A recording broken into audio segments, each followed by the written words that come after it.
सुशील मोदी ने रैली की भीड़ देखकर अति उत्साह में कहा, लगता है भाग गया कोरोना। कहाँ है कोरोना? यह बिहार है हम लोगों के बेहतर इंतजाम का नतीजा है कि सिर्फ 950 लोगों की मृत्यु हुई। दुखद है, लेकिन महाराष्ट्र में जहां डॉक्टर और अस्पताल ज्यादा हैं, वहां 40,000 लोग मर चुके हैं। मेरे मित्रों, मैं तो चुनौती देता हूं, विपक्ष को हिम्मत है तो बिजली को मुद्दा बनाइए, सड़क को मुद्दा बनाइए, पीने के पानी को मुद्दा बनाइए, कोरोना को मुद्दा बनाइए। इतनी बड़ी भीड़ देखकर लगता है कोरोना तो भाग गया। कहां है कोरोना? और ये बिहार है। मित्रों, हम लोगों ने जो बेहतर इंतजाम किया उसी का परिणाम है कि बिहार में केवल 950 लोगों की मृत्यु हुई है। दुखद है, लेकिन 950 लोग मरे हैं। और महाराष्ट्र जहां डॉक्टर ज्यादा है, अस्पताल बढ़िया है, वह मालूम है कितने लोग मरे? 40,000 लोग मर चुके, 40,000।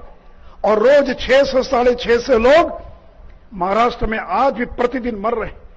ये यूं ही नहीं हुआ, इसके लिए मेहनत करना पड़ा, इसके लिए और इंतजाम करना पड़ा। और से मेरे मित्र, केंद्रीय मंत्री डॉक्टर हर्षवर्धन ने कहा, अखबारों से कोरोना वायरस फैलने की बात निराधार है। अगर आपको सुबह की चाय अखबार के बिना बेस्वाद लगती है तो आप अभी तुरंत अपने हॉकर को फोन करें, कल से अखबार मंगाना शुरू कर दें। मैं ऐसा इसलिए कह रहा हूं क्योंकि अखबारों से कोरोना वायरस फैलने की बात निराधार है। कोरोना वायरस एक श्वसन वायरस है जो संक्रमित व्यक्ति द्वारा खांसने, छींकने अथवा बोलने पर निकलने वाली संक्रमित थूक की बूंदों से फैलता है। इसे फैलने के लिए अखबार की जरूरत नहीं पड़ती। मैं यह भी बताना चाहूंगा कि अखबार को लेकर अभी तक कोई चिकित्सकीय अध्ययन नहीं है जो कोरोना वायरस के फैलाव की पुष्टि करता हो। अखबार पढ़ना पूरी तरह सुरक्षित है। खंडवा में श्रीयंत सिंधिया की सभा में लाए गए बुजुर्ग किसान की दिल का दौरा पड़ने से हुई मौत, लेकिन मंच पर चलता रहा भाषण।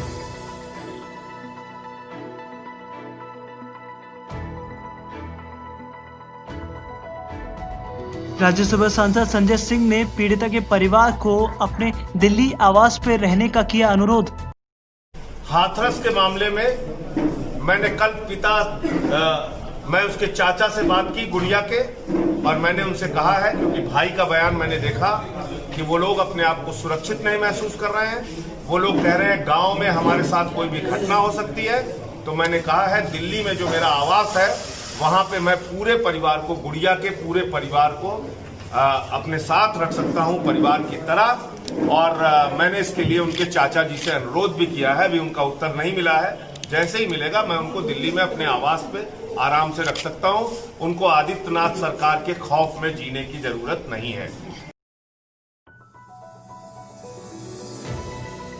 उप मुख्यमंत्री मनीष सिसोदिया ने दिल्ली में शुरू होने वाली स्पोर्ट्स यूनिवर्सिटीज की जमीन का निरीक्षण किया।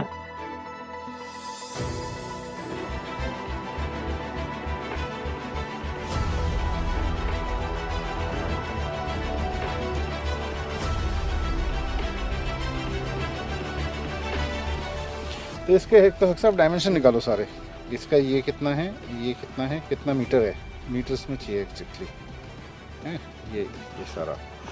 फिर एक दो आर्किटेक्ट के साथ बैठते हैं। इसमें आइडिया ये है कि एक तो बनाएंगे स्कूल, ठीक है जी, स्पोर्ट्स का, स्विमिंग पूल, जिम, सारे जितने, और यहाँ बनाएंगे हॉस्टल। भले ही मुंडका का बच्चा हो, हिरणकूदना का हो या कहीं का हो, लेकिन मुंडका वाले को भी रहना पड़ेगा हॉस्टल में। सोनिया गांधी ने अपना वक्तव्य जारी करते हुए कहा कि देश का लोकतंत्र कठिन दौर से गुजर रहा है, क्योंकि आज देश का लोकतंत्र सबसे कठिन दौर से गुजर रहा। देश में पीड़ित परिवारों की आवाज को दबाया जा रहा है। ये कौन सा राजधर्म है? मगर देश पर आए इन चुनौतियों का सामना करने का नाम ही कांग्रेस संगठन। प्रधानमंत्री नरेंद्र मोदी ने वर्ल्ड फूड डे पर उन्नत किस्मों के बीजों के रिसर्च के लिए वैज्ञानिकों को दी बधाई। उन्होंने कहा कि कुपोषण खत्म करने हेतु किसान, कृषि वैज्ञानिक, आंगनवाड़ी व आशा कार्यकर्ता इसके आधार हैं। वाला एक और अहम कदम आज उठाया गया है। आज गेहूं और धान सहित अनेक फसलों के 17 नए बीजों की वैरायटी देश के किसानों को उपलब्ध कराई जा रही है। हमारे यहां अक्सर हम देखते हैं कि कुछ फसलों की सामान्य वैरायटी में किसी न किसी पौष्टिक पदार्थ या माइक्रो न्यूट्रिएंट की कमी रहती है। इन फसलों की अच्छी variety, bio fortified variety in कमियों को दूर कर देती है, अनाज की पौष्टिकता बढ़ाती है। बीते वर्षों में देश में ऐसी वैरायटीज, ऐसे बीजों की रिसर्च और डेवलपमेंट में भी बहुत प्रशंसनीय काम हुआ है और मैं इसके लिए एग्रीकल्चर यूनिवर्सिटी, सभी वैज्ञानिक, कृषि वैज्ञानिक उनको बहुत बधाई भी देता हूं। 2014 से पहले जहां इस प्रकार की सिर्फ एक वैरायटी किसानों तक पहुंची, वहीं आज अलग अलग फसलों की 70 बायो फोर्टिफाइड वैरायटीज किसानों को उपलब्ध है। मुझे खुशी है कि इसमें से कुछ बायो फोर्टिफाइड वैरायटीज स्थानीय और प्रारंभिक फसलों की मदद से